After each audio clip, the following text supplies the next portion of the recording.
hello everyone. We should be live. And when we get started here, I just want to tag a few people. So just give me a quick second. Some people wanted to pop on. So I'm gonna tag all of them. Maybe. And for those of you that are on, if you could say hi, tell us where you're from, that would be awesome.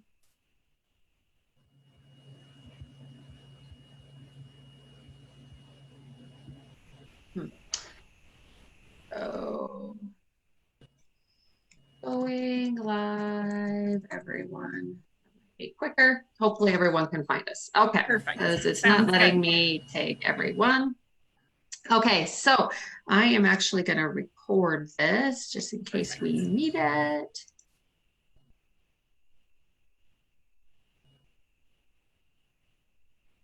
Okay, hello everyone. For those of you that do not know who I am, my name is Kara Welke. I'm an occupational therapist, creator of the Next Level Occupational Therapy platform. And today we have Rachel Wiley on with us. Hi, Rachel, do you everyone. want to tell them a little bit about yourself? Sure. So I am an OT from Pennsylvania. I work outside of the Philadelphia region. I have my own small practice called Day by Day Home Therapy. I provide the Skills to Care program to people with dementia and their family members in the Philadelphia suburbs. I also am kind of like a contract employee with Jefferson, so I help run some of the Skills to Care trainings, and also working on some other dementia continuing ed, but that's later date. Awesome. Well, thank you for being here. And okay, you Thanks guys, for having so me. I am modeling one of my new, well, not one of my, but one of our new gears. Let's see if I can show you. So I love this. It's a tank top and it's kind of everything that we stand by here, being relentless, taking action, um, networking, finding your niche, desire, serving, passion, urgency. Yeah, lots of stuff. And then on the back, says Next Level Occupational Therapy. So just had to give a pop out. If you guys ever want gear, let us know. It's from a small town in Minnesota, and they design all the gear and so forth versus what we ask them to do, and they're awesome to work with. So, okay. Hopefully, I want to say hi to everyone who is on first. We have 22 people on. Hello, everyone. Erin, hello, Angela, Megan, Alana, Emily, Deborah, Bethany, Ashley, Sue. Hey, Mike. Um, Caitlin, Stephanie, Megan, April, Kelsey, Kathy, David, Willa, Lauren. Okay, look at those muscles. Yeah, right. I don't have any muscles, but thanks. Okay, so you guys had a great discussion going on here. I think it can't remember if it was Thursday or Friday. Someone posted in the group about certification. And then I kind of popped in and gave a little spiel of my thoughts about certifications. And then I talked about the Skills for Care program. And I know that, and then a lot of people were interested in the Skills to Care program. So first thing, I'm just going to back up to certifications. I think you really need to think about what certifications you decide to do and how that is going to impact what you're currently doing. So some certifications may add value to just your overall general practice, but some certifications may actually help bring even more income to your practice. And I have a few certifications. I did the Parkinson's Wellness Recovery Program, and I absolutely love that program, and I utilize it with all of my clients, not just my clients with Parkinson's disease. So that's was one of my favorite certifications that I have gotten. And I have like Tai Chi and the Ohio Health Delay the Disease. I'm a certified lymphedema therapist, which is I use all the time as well. But my most recent certification, I actually took with Rachel. So we brought her on so she could educate you a little bit more, but it's called Skills to Care, and it's a program for caregivers of people with dementia. And why I feel this certification is so powerful is because it fits perfectly like with my practice, and we help lots of therapists start their mobile Medicare Part B practice. And I feel this certification program is great for those therapists because they have it literally set up like what we do on session 1, session 2, session 3. And it's this great process and program, and it's evidence based. I mean, they have research to support it. So it's not like a certification you go and you learn this stuff and then you have to figure out how to implement it into your practice. It really works well. So I'll give you an example. So I've been working with a client, and his big deficits were just overall decline in overall occupations. I mean, not doing anything, sitting in the recliner, but decreased balance, decreased weakness, just more assists needed for ADLs, IADLs, all around. And so started seeing him, and this was before I even kind of had that skills to care background, thinking, this would be good for him. Well, as I started working with this client, I could see the stress and um, oh, anxiety, even depression, and just the frustration the caregiver was having with this client. So this client has mild cognitive impairment. I mean, he's hilarious. Like I could literally laugh the whole time I'm there. And I think he makes it a goal that I'm laughing nonstop because he's just a jokester. But yet you could tell that it really frustrates the spouse. So I actually talked with Rachel, and then I talked with the client, with the caregiver, and we started implementing the Skills to Care program with the caregiver. And it's great because the caregiver actually has never really had anyone talk to her about what she's dealing with, what she's going through, and how to best handle behaviors, situations that come up. And what I think is so cool is this program is covered and can be billed under Medicare Part B. So we can do it in the home. You can do it on telehealth right now because of with COVID and everything, but it's just designed really well. And I'm going to let Rachel tell you all about it, but I just wanted to give you from kind of a newbie perspective and a mobile Part B perspective. This is great. I actually also met with the North Dakota Alzheimer's Association, and they set up a meeting where I met with all of the different like care coordinators throughout the state, and then we went over the Skills to Care program with them, and they were totally excited to collaborate and work together with clients in my local area as well as throughout the state. And they even called and talked to me about Minnesota because I'm licensed in Minnesota as well. But and Rachel will go more into depth with it. But during the first training, they have this awesome assessment that is actually designed by the creators of the program.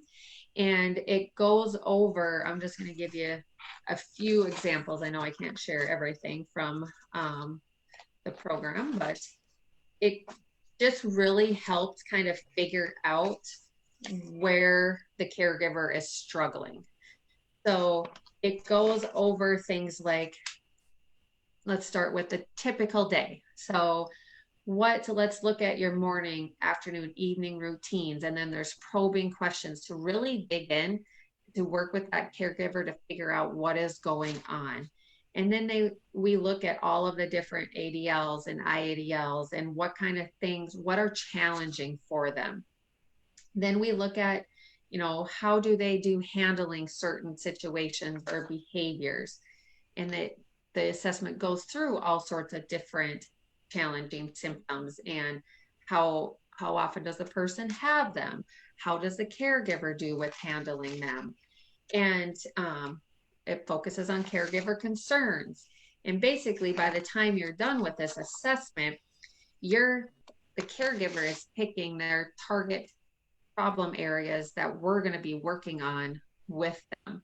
And it's not us going in and telling them all of this, but it's all about creating or brainstorming and getting them to really buy into the process so that they can kind of take ownership. And when a new behavior, a new problem occurs, they can kind of go back to this problem solving action step and create their new strategies for how they're going to deal with new and upcoming behaviors and so forth. So just their assessment alone, I think is so valuable. But then it's just awesome because, okay, before I go to my visits, I go through session 1. This is what I need to do. Session 2, this is what I need to do. Session 3, and it goes through the whole program. So it's awesome. So I'll let Rachel take over. But as a mobile Medicare Part B practitioner, if you enjoy working with clients with dementia and their caregivers, this is a great add-on to your business. And Rachel and I were just talking about this. I'm not an affiliate. I don't get paid for anything. I just believe that this program will work really well with you guys that have mobile practices. A great add-on and thing that you can market in your community, because more and more people are wanting to stay at home, right? And caregivers, we know the stress and the burden that they go through, and this focuses on them and keeping them safe and healthy, and stress management, all sorts of things. Okay, so Rachel, you take over. And for those of you that are listening, please put your questions in the comment section and we will answer those as we go through. So absolutely. Thank you for all of that, Kara. And I should add too, obviously if I'm doing the trainings at Jefferson, I do get paid to do those trainings, but truthfully, I just really love this program. I tell everyone I'm Skills to Care's biggest cheerleader. The whole reason that I started my practice was so that I could continue to offer Skills to Care through an outpatient insurance benefit model. So, it's not like I started my practice and then backtracked and found Skills to Care, or was the kind of person who just really wanted to start a business. I just really love Skills to Care. And so I started my business. So that's kind of why I feel so passionately about this. I'm also, a huge fan of continuing to have more occupational therapists certified in this program, because I see every day how needed this program is. I actually was just thinking of a client of mine recently. I remember bringing a handful of students with me, obviously before COVID, to shadow one of my Skills to Care sessions, just so that they could kind of see a little bit about the program. And the family was crying because they were so happy that other occupational therapists were going to be trained to offer this program. So it can be really, really powerful to see how, the impact that this can have on the families that you're working with. Like Kara said, we know that a lot of caregivers are not asked about themselves. A lot of therapists, we focus on our patient, which there's no fault in that, but Skills to Care really urges you to say, okay, when working with people with dementia, we have to consider the dyad. That person with dementia cannot be treated in isolation. We have to consider what the caregiver is going through. And so that's what Skills to Care is all about. So Skills to Care can be a standalone caregiver program. So you don't have to involve a patient. So, I have some clients where for whatever reason, they don't want the patient involved in the process. And so they might pay privately just for a consultation. That's fine as well. But the beauty of Skills to Care is that when you integrate it into your patient's plan of care, that you can get it covered through insurance. So there was translational research done to show that it was covered through a Medicare Part B model. So I think they used a fairly large, well-known Med B practice when they did that translational research. But we also know that it can be covered through Medicare Part A as well. So I know that's not as common in the next level group to see Med A business owners, but if anyone out there is in a Med A environment, that is absolutely done as well. So all of that being said, I'll review a little bit about what the training looks like. So a lot of people ask about cost. Yes, the cost is $2,000. That's the initial certification fee, and then every 2 years, I believe the recertification is $200. The certification process, you do about ballpark of 8 hours of online readings and modules prior to the 2-day, we used to call it in person, but now it's the Zoom classes. I say ballpark because some people can get through that, a little faster than 8 hours. And then we're changing the model slightly from when you went through at Cara. We're now doing 2, instead of 1 really long day and 1 half day, we're doing 2 regular days. So it will be 2 Fridays, back-to-back weeks with just, that normal. I think we're switching the times as well so that we can accommodate people in different time zones. So I want to say it's like, I think we did 10:30 to 5:30 Eastern Standard Time, something like that. I can double check. I know the Skills to Care website does have the dates and times on it for the upcoming trainings. And I can look that up while we're chatting if anybody wants to know that. So again, there's those 2 days, and then following the 2 days, what I really like about Skills to Care too is instead of just going to the training and then saying good luck, I liked Skills to Care when I initially got certified because of the coaching calls. So there are 6 months, we do at least 5 coaching calls spread out over 6 months, just to kind of answer questions and make sure people feel comfortable with the implementation of the program. So making sure that, if people have clinical questions or they're trying to figure out how to modify the program to best fit in their environment, whether it be Med A or Med B, we try to help with that. I think there were also some questions at some point about billing and learning how to bill for it. Truthfully, the program itself, the certification training, does not cover how to bill because Skills to Care can be billed through a variety of means. It can be private pay, it can be grant funded, Med A, Med B. But that being said, if I'm the one to run the training, I'm happy to provide my personal insight into how I bill from a Medicare Part B perspective and what I know from my little bit of time when I did it through Medicare Part A. So again, it's not an official part of the course, but if I'm the one training, I do my best to offer any insight. I'm not a billing or documentation pro by any means, but I do what I can. So again, those coaching calls we just kind of get together as a group. We talk through any questions that people have. And then as the coaching calls progress and people start to finish up their cases, they will provide a case report. So we have just a guideline of questions just to make sure that, everyone really grasps the program and make sure they feel comfortable and confident in what they're doing. So we ask that by the end of those 6 months that people have provided Skills to Care to at least 3 to 5 full cases, and then they'll provide a case report and documentation for 1 case. And then you're officially fully certified. And every 2 years for recertification, people just do 1 other case report with that documentation. And again, I believe it's a $200 recert fee. So not too complex after the initial certification process. Like Kara talked about, it is, I think of it as being, it has structure, but you can provide it in a flexible format. So, we have session 1, we have the different components that we ask that you complete in order to get through your session 1 of Skills to Care. But the great part about that is it can be adapted in terms of the order in which we provide those things within session one. We can integrate part of it into our eval. We can wait and do session one during our second occupational therapy visit. If we can't get through all of session one in one visit, we can split that up. So there is some flexibility to make sure that it works for you and your clients. And we recognize that dementia care is not very structured, and you can't really know what to expect when you walk in. So we recognize that you're going to need to be able to adapt it to work for your caseload. I also really like Skills to Care because it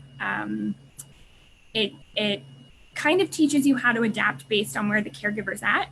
So we talk a lot about the idea of caregiver readiness and Skills to Care, and caregivers who are struggling with a diagnosis or maybe not as ready or willing to implement strategies and how to handle or address those caregivers. And then on the other end of the spectrum, the caregivers who are high readiness, already trying their own strategies, and how to really support them so that they can move forward as well. Again, Kara also talked about, this process of making sure that the caregiver feels empowered. The reason that it's called Skills to Care, and it used to be called the Environmental Skill Building Program, the entire point is that we're hoping to build the skills of the caregiver. We want the caregiver to feel empowered. We want them to understand the process of how to address behaviors, how to understand the interaction between the person with dementia and their environment and how the caregiver influences that. And we really want them to not only be able to handle the issues at hand today, but hopefully build those skills so that in the future, when a new issue comes up, because we know that it will with dementia, that they now feel like they have the skills to address that. So I hope that gives you at least a general overview of what Skills to Care looks like. Do we have any questions, Kara? Anybody have any questions? We have lots of people on, some new people. Abby, hey Deborah, hi Jessica, hi Myra, Melanie, Phyllis, Elsa, Janie, Megan, Melissa, Josie, a lot of different people on. Do you guys have any questions about the Skills to Care program? If you do, now's the time to ask it, because you have Rachel on, and she does the trainings and she's a great support person. For instance, she goes above and beyond, because I know with my first client, I was like, had a gazillion questions and she was there okay, ready to answer all of my different questions as we went through the program. And it, I do want to point out, it is just for occupational therapists, and occupational therapy assistants can get the training as well, but you have to be working with an occupational therapist that's also trained in the Skills to Care program. Exactly. So, anyone have any questions out there? And I should also kind of mention too, well, not should, but I would like to, I love the idea that Skills to Care is just for occupational therapists. Some people kind of come to me and like say, well, why can't other professions get certified? But I love that this is something that's just for us. We're always talking about how do we promote occupational therapy in the field? How do we become stronger as a profession? OTs we do activity analysis, right? We understand how people can engage in daily occupations and how the environment influences that and how other people in their environment influence that. We're the best people to be doing this type of work. So I feel very strongly about Skills to Care being for occupational therapists, and I would love as many OTs as possible to be doing this type of work, because I really think that we're the best professionals for this type of diagnosis. Awesome. Yeah, it is neat to have something that's specific to your profession that not everyone in the world can get trained or certified in or whatever. So we do have some questions. So Kathy, great question. Is there a set number of sessions in the program? That's a good question, Kathy. So when providing Skills to Care in its full evidence-based form, the minimum number of sessions to complete the program is 3. 3 sessions would be required for a caregiver who only identifies one target problem area. We describe this a little bit more or a lot more when you're actually in training, but it really is dictated by the caregiver and how many problem areas they identify. So if the caregiver has, let's say, 3 target problem areas or 5 target problem areas, you're going to add more sessions, because our goal in Skills to Care is to address one area at a time to make sure it's fully addressed, fully taken care of before we move on to other challenges. I would say the average for me is probably about 10 to 12 sessions. Some people, the average is a bit less. Really depends a lot on caregiver readiness and caregiver, the number of challenges that the caregiver is facing. My clients who come to me and they say, my family member is physically aggressive, verbally aggressive, wandering in the home, shadowing, wandering outside of the home, and, they list 20 different issues, I'm probably going to be working with them for a longer period of time. Somebody who says, things are going pretty well, but I would really like to know better how to, minimize my family members' agitation through activity engagement. That's going to be a shorter case because we're only addressing one issue that's maybe not extremely challenging in nature. So good question, Kathy. Hopefully that answers your question. And then how do you market the program in your practice? That's another good question. So again, I'm a little unique in that my entire practice is my program. So they're kind of marketed hand in hand. I definitely do a ton of marketing in different networking groups in the Philadelphia region that are geared towards professionals who work with older adults. I do a lot of marketing at adult day programs. They're really great referral source for me, because oftentimes caregivers who are bringing their family member to an adult day program, many times are doing so because maybe they're burdened or experiencing challenges at home. I also do marketing with non-medical home care agencies. Like Kara said, whether it be, your local Alzheimer's Association, sometimes they're receptive. The Philadelphia area, they're a little reluctant to refer anyone to any sort of private service because they feel like it looks like they're affiliated. And so they're a little finicky about that. But like Penn Memory Center, they're one of the biggest, I think they're probably my number one referral source right now. So you can certainly find those places in your area that cater a little bit more towards people with dementia. It depends on the support group. Sometimes support groups really like the idea of you coming in to provide some education and then might allow you to do some marketing in the process.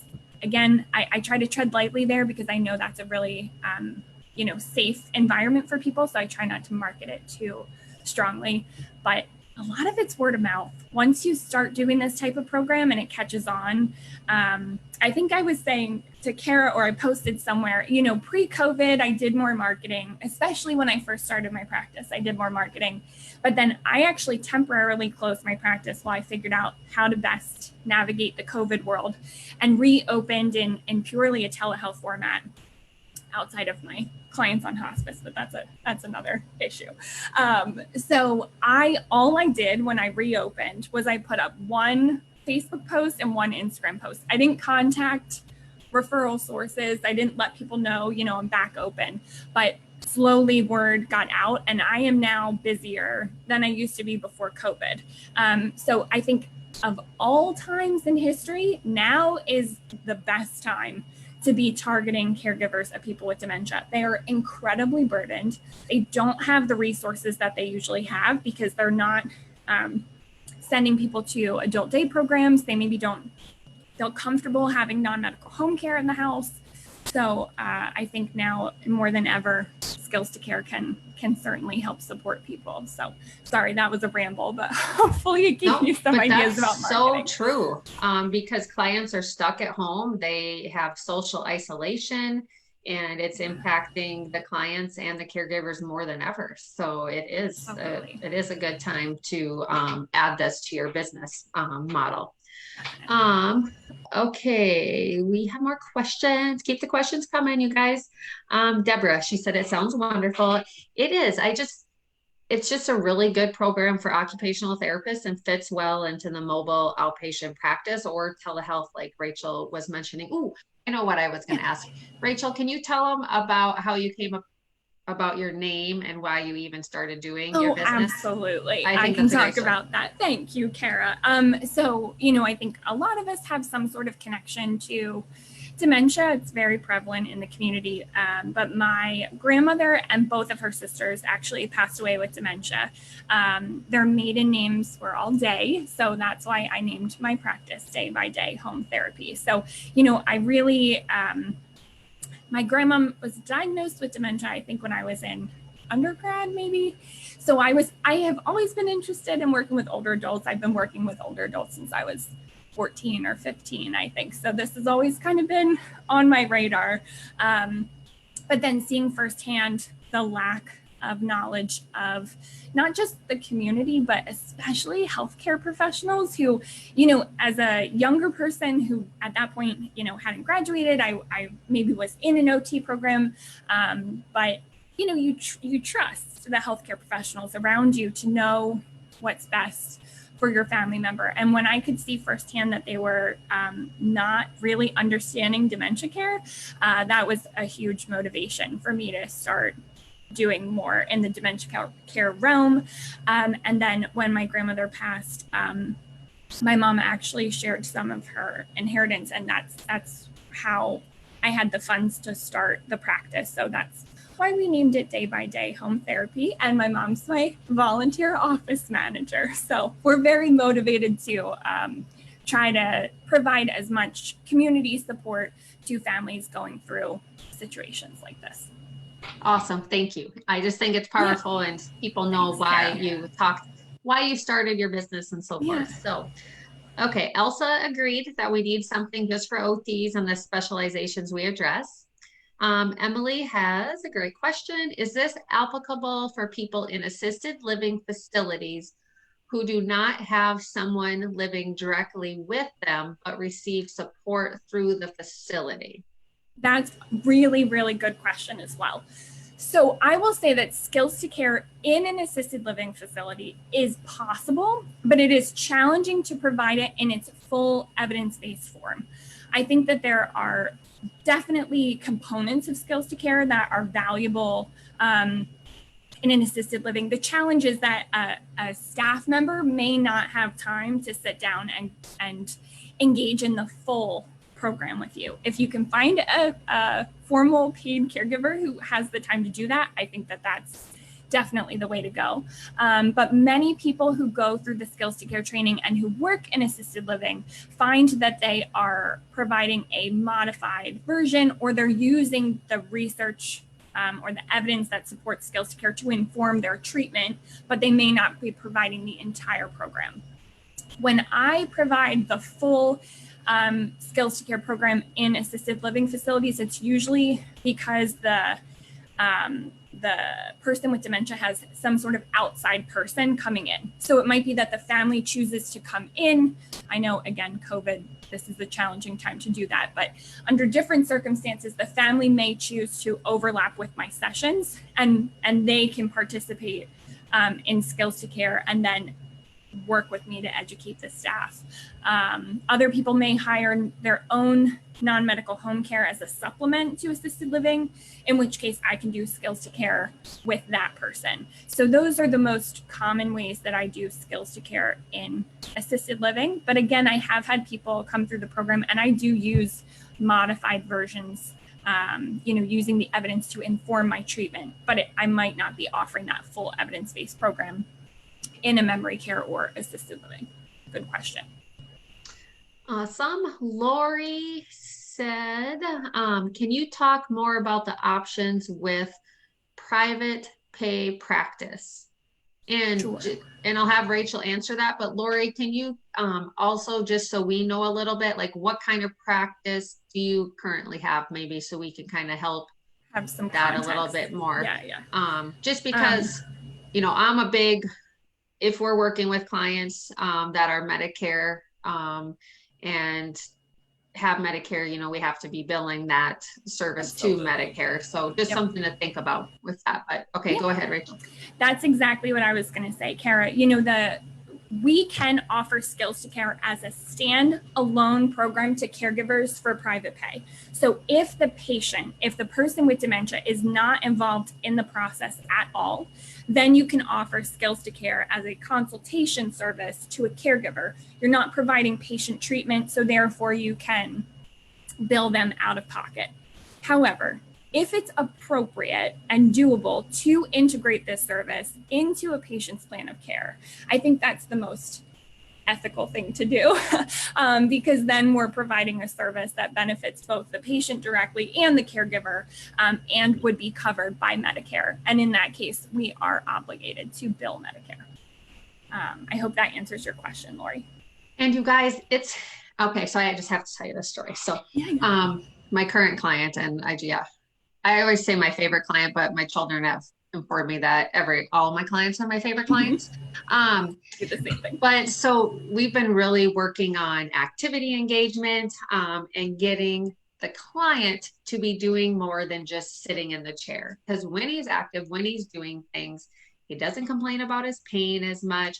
He doesn't, drive his spouse, she gets frustrated when he's constantly, talking or whatever. So we have this program or kind of a home program. I'm not big on home exercise programs, so I try to do functional activities.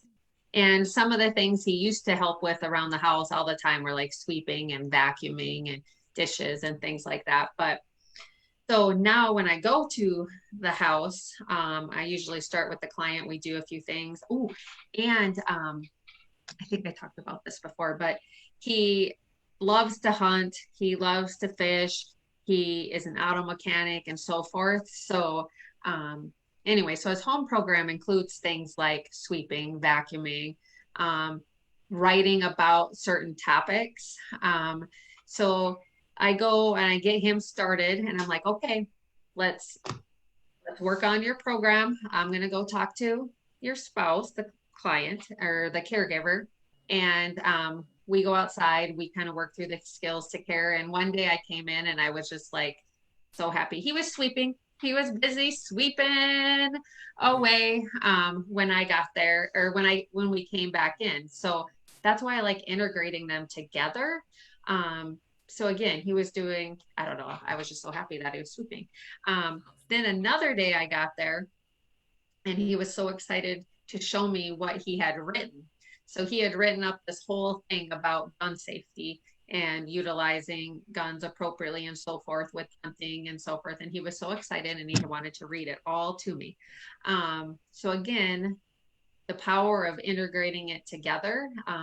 And it seems to work well. Like I get him started on things to do. I go out, work with the caregiver, then kind of come back and try to role play model things because she doesn't want him to do quite as much because she's worried about him falling or things like that. So like the other day, we went outside and he pulled in the garbage and, did things and just kind of how about like when he's getting kind of starting to get agitated or complaining of pain, let's just get up, let's go outside, walk around the block or do this.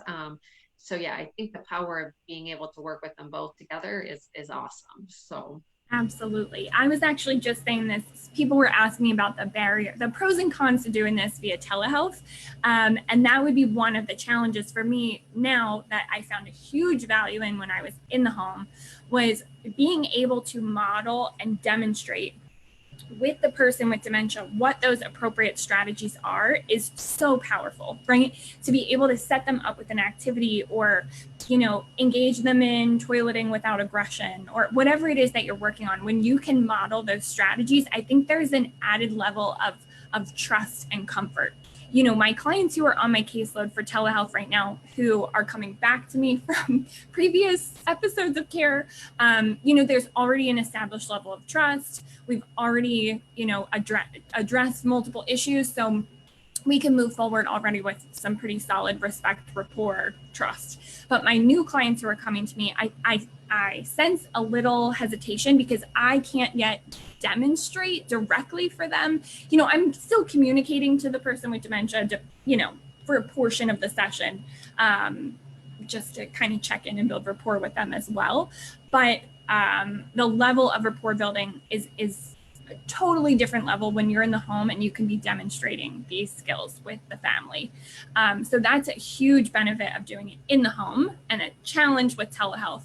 And then on the flip side, one of the benefits of telehealth is when you have those cases where the person with dementia is triggered by you being in the home, right? So if you're trying to have a conversation with the caregiver and the person with dementia has paranoia, or they're shadowing the caregiver and you can't get those couple solid minutes of education or conversation that's going to progress that level of care.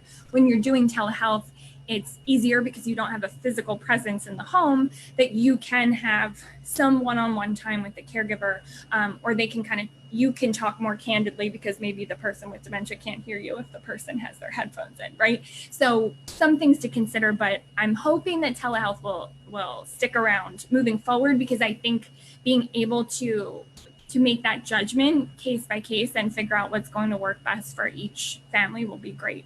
Because otherwise I was trying to, I'd have moments where I'd be having caregivers walk me out to my car, or sitting, if it's raining out, sitting in my car with the caregiver, trying to provide some skills to care because my presence in the home was creating too much stress or agitation, right? So being able to have telehealth as an option, I think will be really great for skills to care moving forward. When I can see the benefit of telehealth, down the line or intermixed, because Yes. you don't always need to go out to review or add or adjust or whatever. So having it mixed in would definitely be a huge benefit as well. Absolutely. Let's see. Sue noted that she's seeing so much more stress on the caregivers right now. She wished she had some more to offer. And yeah, I mean, it is a very stressful time, as if it wasn't stressful enough already. Right. Yolanda, yes, you will be able to watch this from the beginning, so don't worry about that. Kathy asked, how long is a typical session? So good question. So I was going to say, especially when I did this in the beginning, when I was learning how to do skills to care, they were long because it was, a learning curve. I'm trying to figure out what I need, and there's some documentation or paperwork involved. So you're trying to figure out, what's the best flow? How am I going to make all this work? It's definitely an art to figure out, how do you have these challenging conversations with caregivers in a way that's time sensitive, because again, caregivers haven't been really asked about themselves to this degree, most likely by any other professional. So when you open up that potential can of worms, sometimes there's a release, like, oh my gosh, I have so much that I need to tell you. So it's definitely learning kind of that art form to figure out, how do you gently redirect? How do you figure out how to kind of cut them off or change, redirect the caregiver? So that is challenging. I would say my current sessions, because they're telehealth, I can kind of be a little bit more prescriptive. I block out an hour and 15 minutes for my current sessions. I don't always need that much. In the home, I used to block out an hour and a half. Some of my clients, I learned that our sessions will be longer. They'll be closer to that hour and a half. Other clients, I might need 45 minutes. So it really depends a lot on your confidence, your skill set, your comfort level with the program, and also definitely depends on the caregiver. And again, I love the Med B environment because I have that flexibility to have long sessions. I prefer to see my clients less frequently for longer. So I usually see my clients about once a week for an hour to an hour and a half. When it's integrated into Med A, that's not usually realistic. So a lot of times they'll split those sessions up and maybe do 2 45-minute sessions a week, or something like that. How about you, Kara? How's it been working for you? Yeah, like right now, I'd say about hour 10, hour 15 minutes. I'm trying to get it down to closer to that hour time as I'm getting towards the end, and trying to empower the caregiver to really take over. But Perfect. yeah, I might have had like a 2-hour session at like my first Me too. first Yeah. one, just because there is so much to cover. And when you get in and are really working on this, it's like you can't really say, oh, well, let's go. I will focus on it next week. So Right. a couple of the first sessions were definitely longer and more towards, I know I had one or two closer to that 2-hour 2 time hours. zone, Yeah. but I've definitely been in the same boat. I mean, even now that I am really, really, really comfortable with the program, I certainly have my sessions that are longer, but I also have learned, more about what I want to devote more time to, where I wouldn't want to break off a session. Like, I know if you take the Skills to Care certification, you'll learn about this kind of problem solving and brainstorming method that we have. I never want to potentially cut that off. So I like to start a session with that. So usually if we're on the fence about do we have enough time or do we not, I'll table that and push that to the next session. So you kind of learn what will work for you, what's your style. And again, some caregivers, you learn if they're some caregivers are very just, they'll answer the questions. They just want to get it done. They want a strategy. They want an answer. Other caregivers, I think, they just need to be able to talk some things through. So you'll learn that some of them will need a bit more time. Yeah, for sure. And that's what I was going to say. Like when you're in the depths of going through like the problem solving, worksheets and so forth, you can't just, cut that off. So right. That's harder to do.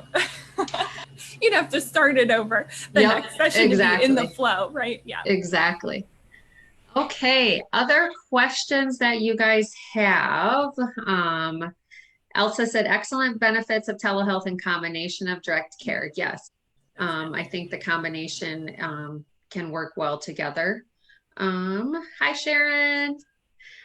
Kimberly, thanks for watching. Hey, Kevin, Amy, Kimberly, Megan, Alicia, Yvonne, we got some new people popping on. So for those of you that are just popping on, we're talking about the Skills to Care program. That is a program for caregivers with dementia.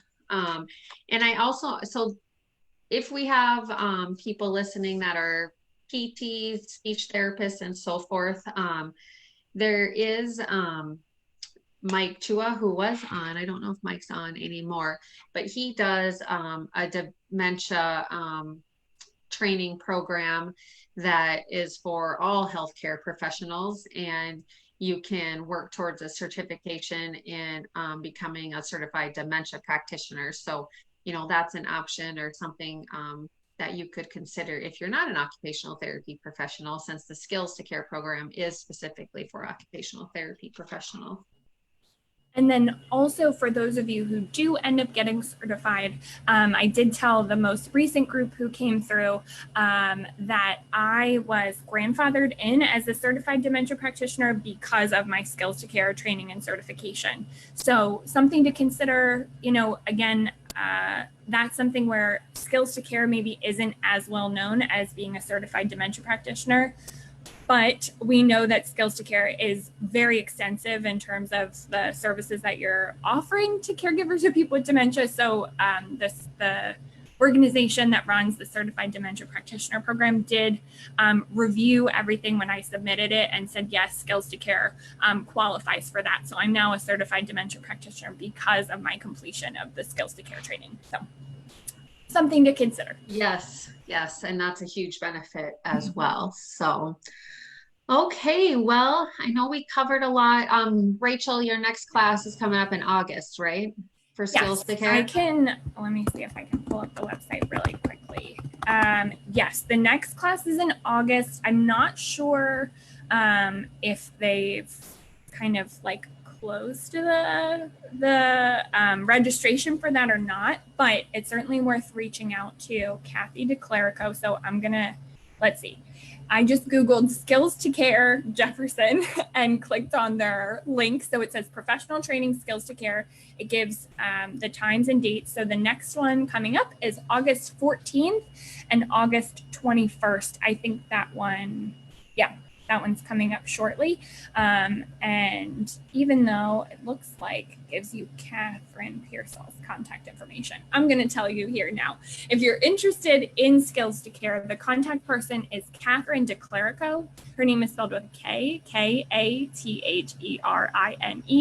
DeClerico, at jefferson.edu. I can always put that in the comments as well. Yeah, that'd be good. She's the admin support. She does the registration, sets everybody up for trainings, organizes all that good stuff.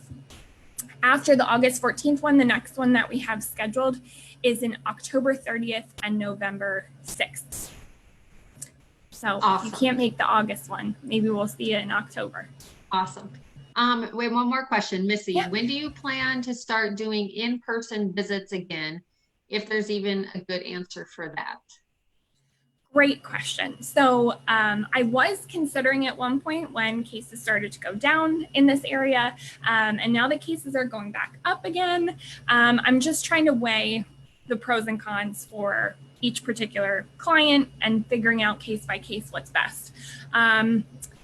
I am also having difficulty getting my hands on an appropriate volume of PPE. So I think if I felt like I had the volume of PPE to protect every patient to the degree that I would want to be protected if I were in their shoes, then I would consider it. But right now, I feel like Skills to Care really can be effectively offered via telehealth.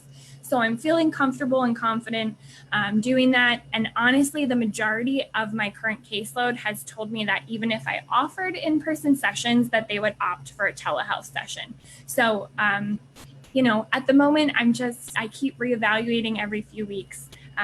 But with the cases continuing to go up, I'm feeling like I'm trying to keep my clients safe as long as I feel like I'm offering them good quality care. Sorry, that's not a concrete answer, but I'm doing my best. And nope. And Missy, I actually am doing in-home visits. We have a protocol that we follow, and we offer telehealth if that's what people want as well. But so far, the people that we have want us to come in, and we shut down for quite a few months there too before we started back up again. But I know now with, things kicking back up, there's always that uncertainty of what's going to happen. So having that telehealth option is definitely a plus. Okay. Any last minute questions? Going once? No, just teasing. Do you have any other questions?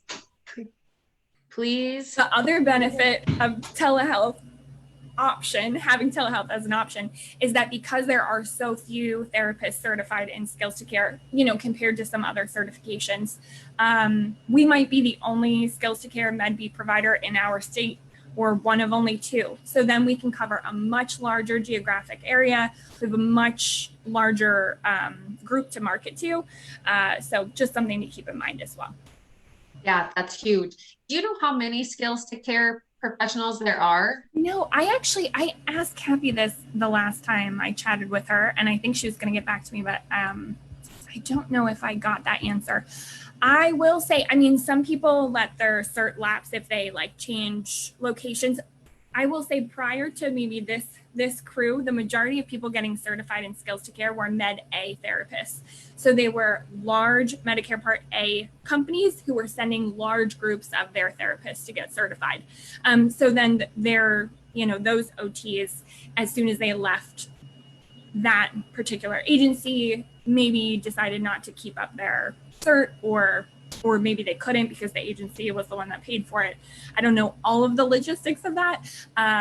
So we don't have as many Med B people, although I'm very happy that that's starting to change. But if I had to guess, I would say probably less than 100. I would think there's less than 100 of us. So I think that that's luckily changing. We're seeing some shift in that. And I think, Kara, you and I both have talked about that. We feel strongly that there should be more of us. But also, the Dementia Society of America, I do a fair amount of work with them, and they've been really pushing as well that if there was a way to have any sort of partnership, that they would love to promote Skills to Care to help more OTs across the country get certified as well. They would also like to work with us to create a searchable database of Skills to Care certified OTs too. So hopefully we can make some of those things happen. But right now, there aren't a ton of us, which again comes with pros and cons. One is we have more clients that we can market to. If there aren't that many of us, then we have a lot of potential clients. The challenge is that maybe it's not as well known, but again, I think we're slowly but surely changing that. Right. And for those of you, so we have our therapy business builder program where we help therapists start and build their business from the ground up. And Rachel and I have been talking because I would like this to be kind of like an add-on or a situation where we could, everyone or those OTs that are in the therapy business builder program, that they can add on like the Skills to Care training. So we hope that we could get that figured out someday. Yes. We have a home mod and safety kind of add-on program. So it'd be so awesome to be able to add on that Skills to Care program for those that are building their Medicare Part B business. So definitely. So we'll keep working on it. Yes. Okay. Well, you guys, I guess we've hit about an hour mark. So thank you guys for being on. If you have additional questions, put them in the comment section. If you're watching on replay, if you could put replay so we kind of know how many people were able to watch this. And again, reach out if you have questions or put them in the comment section. So have a great Sunday. Thank you, Rachel, for taking your time and hopping on with us to talk about the Skills to Care program. Thanks. Have a great day, everyone. Bye-bye. Bye, everyone.